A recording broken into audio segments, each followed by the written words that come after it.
Papua ini dunia sapa? Alah, pokok itu. Wis pateni ra wis. Tupan kok. Tupan sini kok. Nomor rak jelas kok mbok Ora kan bisa yang biasa kan. Yo. Ya kok tulisan Papua ini.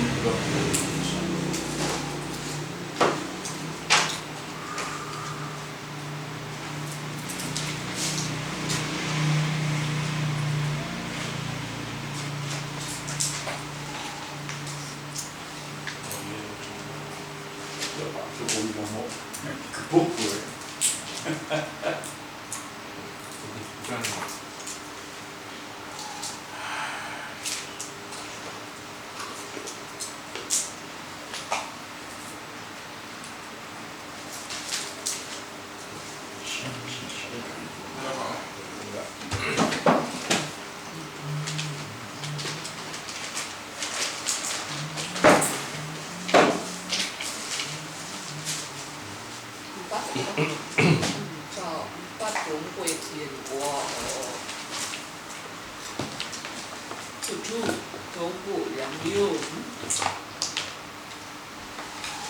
Sembilan juga jangan, 9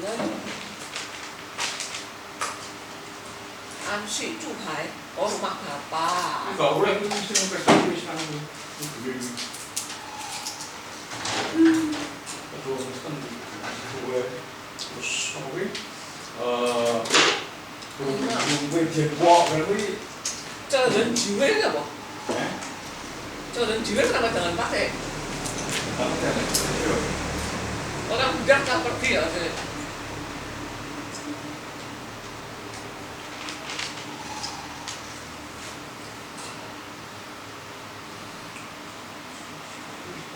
Gia和登轩，会说驾鹤登山那一套有什么的？犯规的，Tapi pernah tusuk jarum tuh Pak, enggak tahu itu titik-titik pernah tusuk jarum. Cuma ya ada yang pernah waktu itu pernah tusuk jarum pakai listrik baru. Ototnya rasanya anjlok. ototnya rasanya? Anjlok sih. Ah, begitu kapok. Otot anjlok itu. Jadi kan tusuk terus dicepit gitu tau, dialiri ke stabilizer yang Terus mesti nyala kan. Itu nyalakannya kebangetan. Ya. Nek mamaku dulu nyalakannya kecil saya. Jadi tanyain kroso ndak? Nek kroso dikeraske siti sakit kurangi gitu. Aneh. Bahasanya Enggak perlu. Ya nek manual ya ngene to. Ya sekarang ada sing itu saya iso proses strum sendiri dan balik listrik.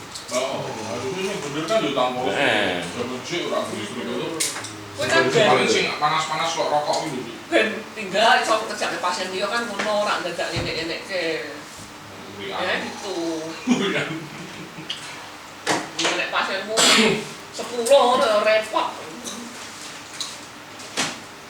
Jejer kan lho. Ini kayak wong sunat. Kira srit bareng kabeh. Ya, tapi kan yo Ini tuh alat ini. Ya, ini sekarang bahas Taojiao atau Taoisme. Kenapa kita harus bahas? Karena jujur ngomong banyak orang itu yang nggak paham apa itu Taoisme. Ya, sudah itu Taoisme.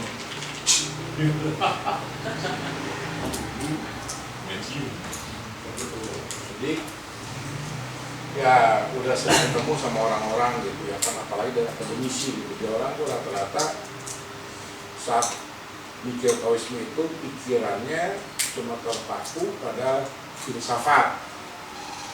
Terus orang konten juga yang ngakunya orang sangkal, tridharma, orang konteks diri juga nggak paham. Jadi Taoisme tahunya cuma sekedar kata Cinwang, kitab sucinya gitu.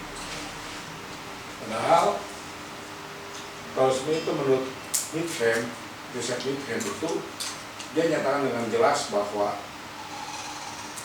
tanpa Taoisme itu sebenarnya budaya Tionghoa nggak ada. Whitcomb ngomong begitu, dia ada dasarnya, bukan sekedar ngomong. Kenapa dia ngomong begitu? Ya. Liese atau Shockingham. Kenapa dia ngomong gitu? Karena kalau kita lihat dalam kehidupan sehari-hari masyarakat orang Tionghoa itu pasti ketemu sama urusan taoisme punya. Contoh misalnya apa? Kertasku, ciong, itu urusan dari taoisme. Terus apa lagi kita lihat, ya kan? Jamsi, itu dari taoisme juga. Banyak orang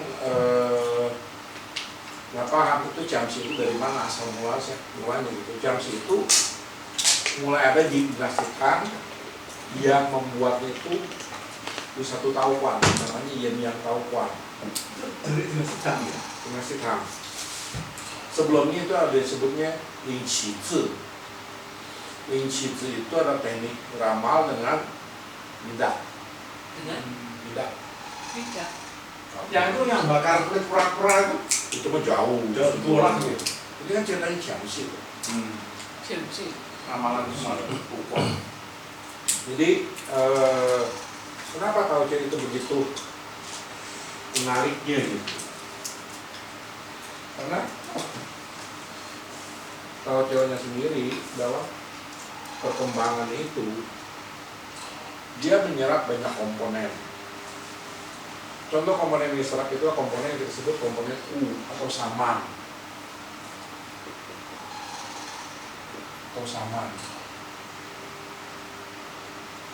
Banyak orang anggap U ini adalah semacam dukun ya, ataupun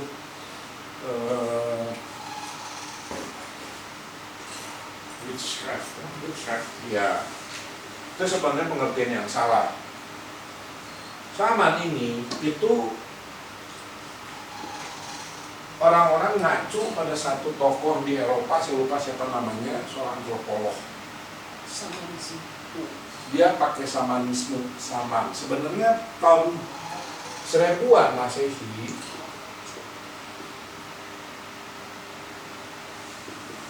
itu sudah ada istilah saman. Yang nulis itu salah satu pejabat dinasti Sung. Dia tulis soal saman ini, dia mengacu kepada siapa? Kepada kepercayaan etnis di Siberia, etnis di Chen, itu yang akhirnya jadi Manchu ya, moyangnya maju. ya. Jadi itu sudah dibahas gitu samanisme. Nah, samanisme sendiri sebenarnya adalah satu sistem kepercayaan, sistem agama. Jadi dia bukan sekedar witchcraft ataupun dukun. Makanya yang sering pakai istilah itu samanisme itu adalah hijau. Saya suka pakai hijau, agama.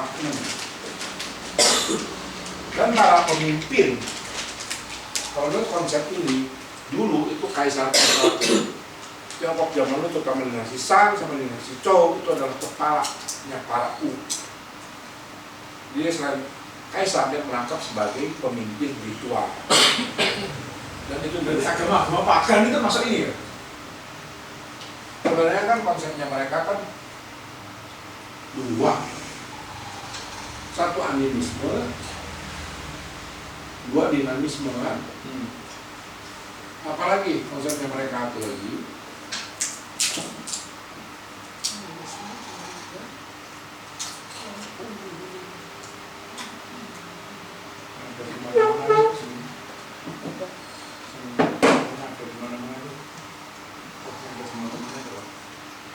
satu lagi apa? Medium. Oh, Ya. Jadi dia mewakili kehendak langit. Dia mengartikan semuanya bahasa langit. Dan ini sebenarnya di semua agama mengenal konsep-konsep seperti ini. Misalnya apa? Pernah ingat kisah di Alkitab Yusuf mimpi dan diartikannya kurang lebih seperti ini. Bukan berarti dia itu trans ya, dalam artian mediumnya itu kesurupan, bukan. Jadi penghubung antara manusia dengan yang kodrati. Animisme kita tahu mereka itu beranggapan semua benda itu memiliki nyawa, kan memiliki roh. Dinamisme artinya semua benda memiliki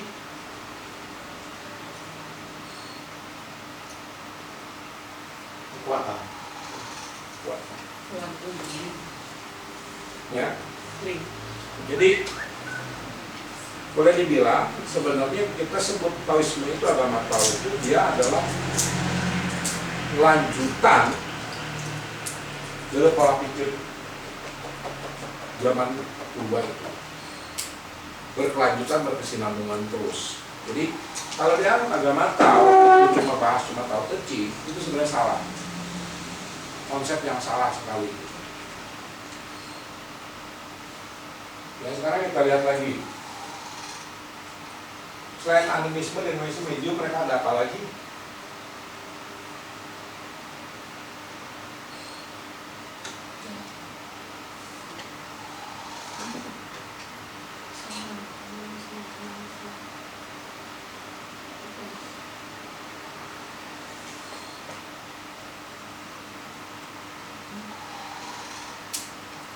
Manifestasi ataupun tingkat.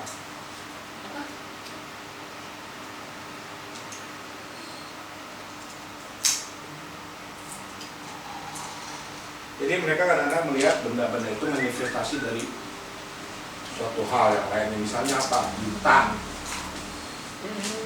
Mereka lihat bintang itu akhirnya bermanifestasi menjadi wujud manusia, segala macam, seperti monyet. Ini sebenarnya kepercayaan seperti ini yang bertahan. Dan Incarnation.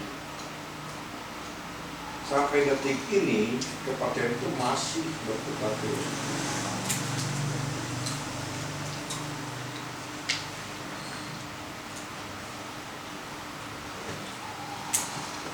Ya, mereka masih berputar di sini.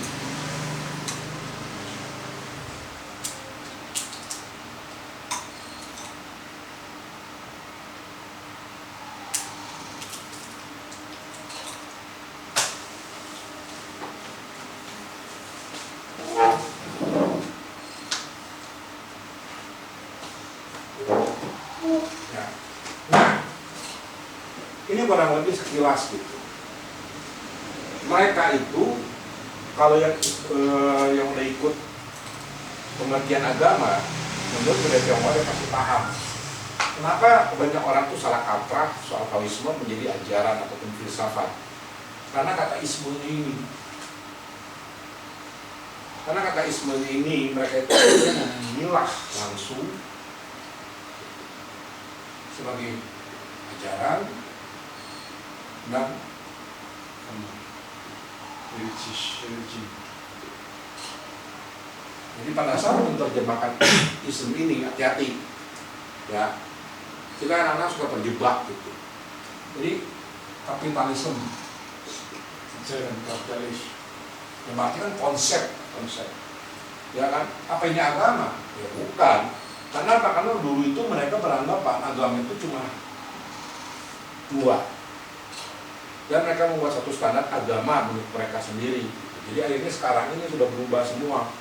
Mulai masuk abad 19-20 itu mereka sudah berubah pandangan mengenai agama itu apa. Karena mereka kan ketemu dengan berbagai, jadi para antropolog dan juga para ilmuwan, boleh dibilang ilmuwan lah ya dari Barat, gitu. Mereka akhirnya bertemu dengan berbagai macam agama.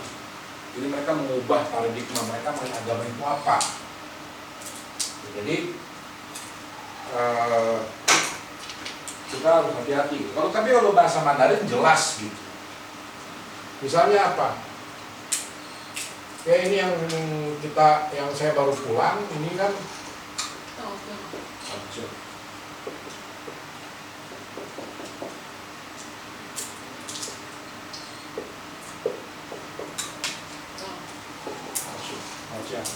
Ya.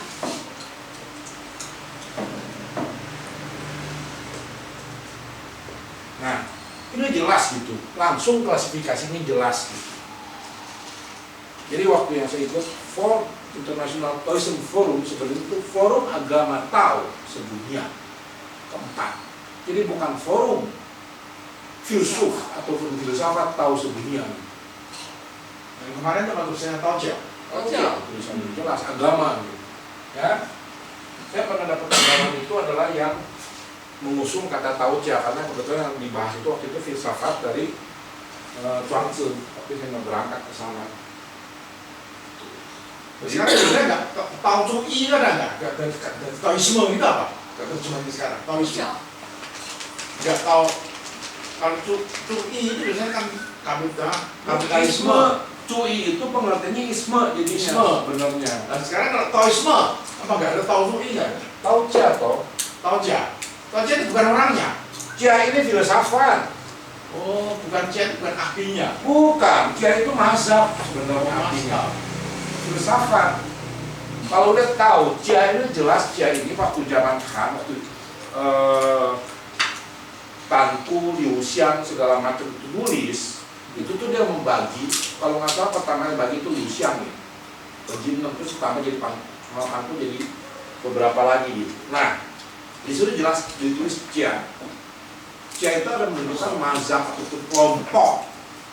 Jadi waktu itu mereka berkelompok membentuk satu konsep pemikiran, ini dikelompokkan ini Jia untuk mengelompokkan. Jadi Liu Xiang waktu itu mengelompokkan semua ini semua. Nah, kalau kita tahu begini kita akan melihat mereka sering salah arti ya wajar.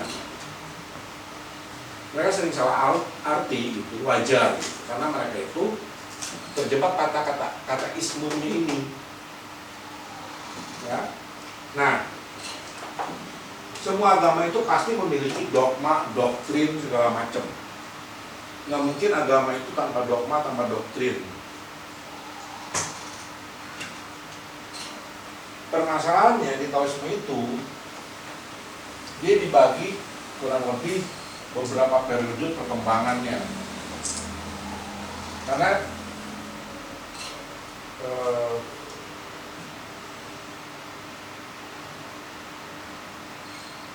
salah satu pemikirannya gini,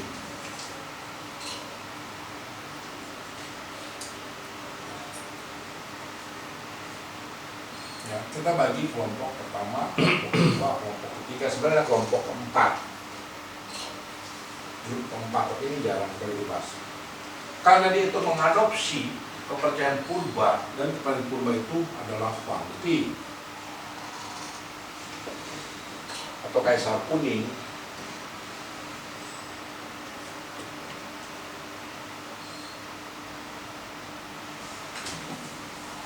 Jadi ini yang kita sebut pendiri.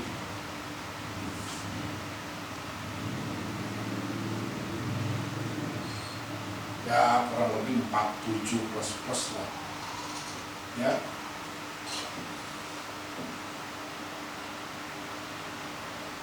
Tahun yang lalu.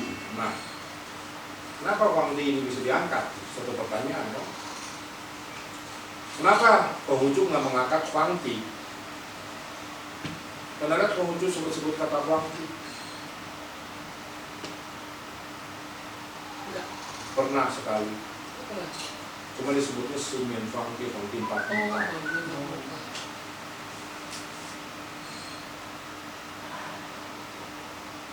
Dia lebih banyak sebut fusi, kan? Fusi cenderung. Ya, no. Kenapa dia jarang disebut Huangdi? Kita perlu tahu, kebudayaan Tionghoa itu berkembang di beberapa daerah. Nggak pernah satu.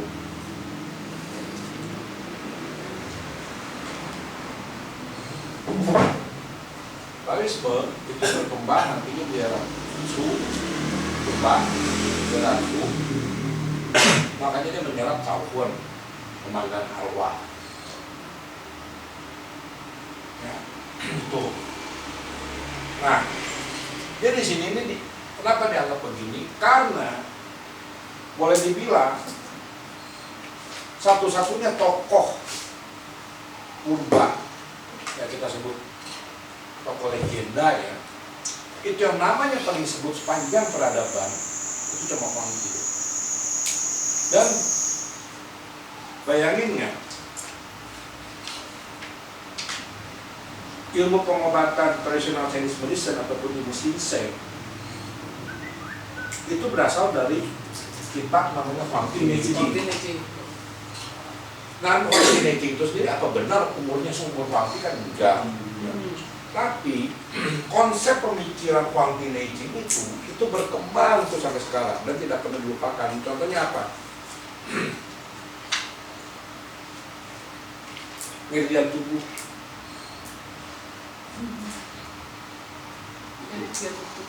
Dikembangin sampai sempurna zaman Sung sebenarnya meridian tubuh. Nah, Ada tuh di rumah ada.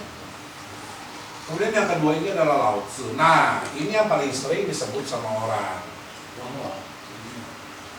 Paling sering disebut sama orang. Lao Tzu. Lao Tzu itu ya dipercaya dia mengarang kitab Tao Te Ching. Nah, dalam pemikirannya mereka, dalam pemikiran Taoisme itu, Huangti sebagai pemula,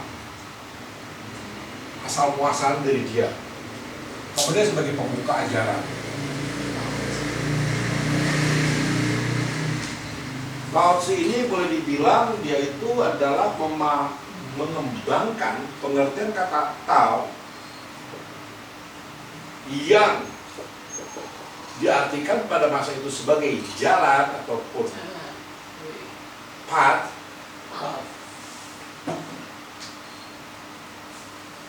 dengan mengartikan lagi sebagai sesuatu yang absolut, sumber segala-galanya, yang bermanifestasi ke semuanya.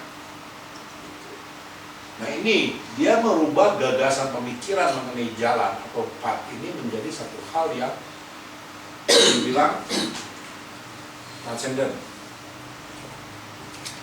dan sekaligus imanen. Ya, ini. Nah ini kelebihannya dia lah dalam mengartikan segala sesuatunya sebagai pemula. Nah yang membedakan konsep pemikirannya Taoisme dengan Buddhisme itu jelas di sini. Kalau kita teliti itu jelas di sini. Kalau Buddhisme itu dari Tai Chi melahirkan yang 2, 4, 8 kan? Terus apa? Tao ataupun nol melahirkan 1, 1, 2, 2, 3. Dari sini kosmologinya berbeda. Semua pakai ini juga ya.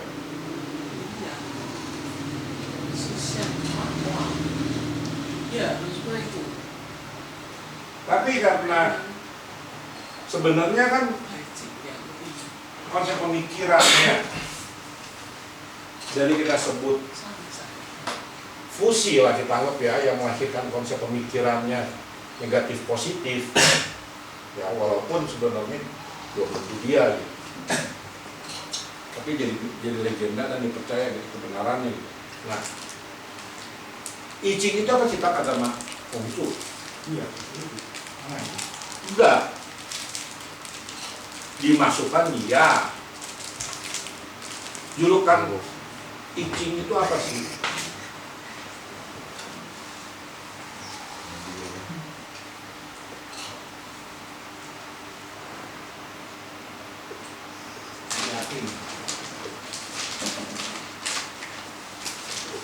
Artinya dia adalah pemimpin ataupun induk dari segala kitab. Makanya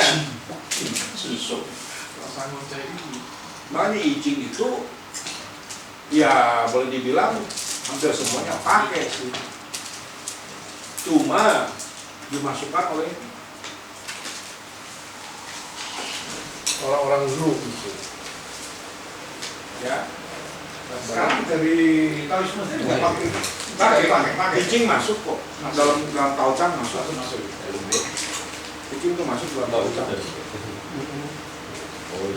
I Ching itu masuk dalam Tao Chang. Dalam Taoist Canon. Nah, di sini sampai satu periode sebelum Han lah asalnya ada yang disebut Huang Lao Tao dan Fang Xian Su. Ada dua kelompok yang berkembang. Huang Lao Tao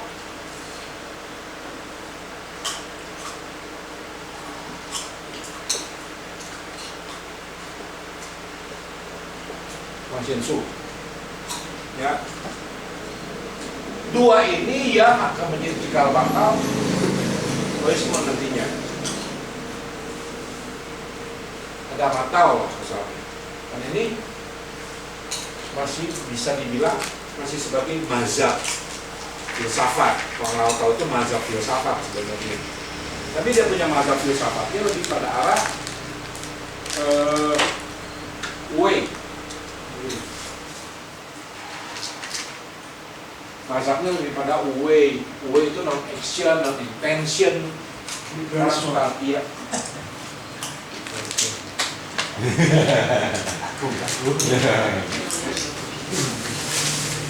Ya.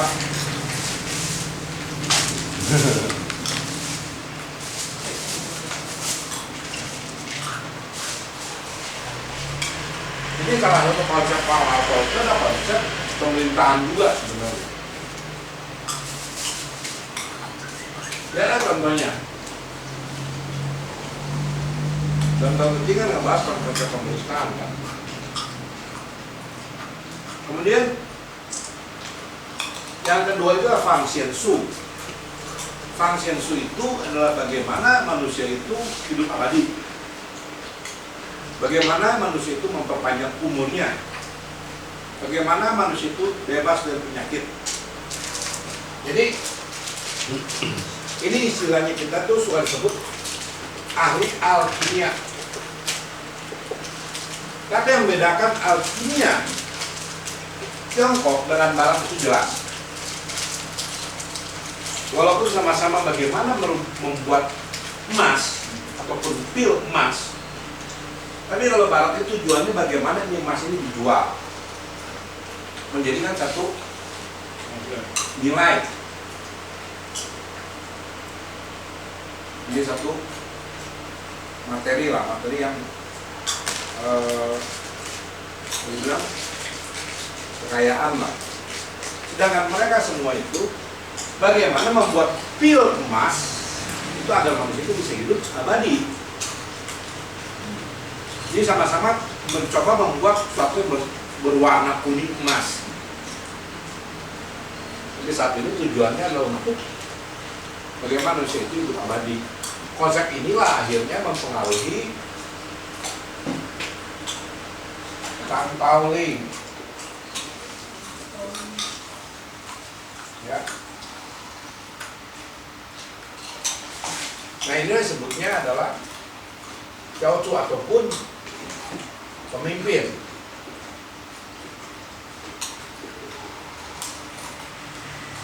Nah, Tang Tao Ling sendiri berkembang di daerah Jiangxi, daerah Shu, Jiangxi. Ini berbeda. Jadi mempengaruhi juga akhirnya Tang Tao Ling mendapatkan konsep ini masuk ke dalam sistem pelajaran ataupun sistem agama ini. Ini dua ini. Ditambah lagi apa? Dengan yang tadi kita bilang Shamanisme yang mempengaruhinya juga. Ya, jadi faktor ketiga itu adalah Shamanisme.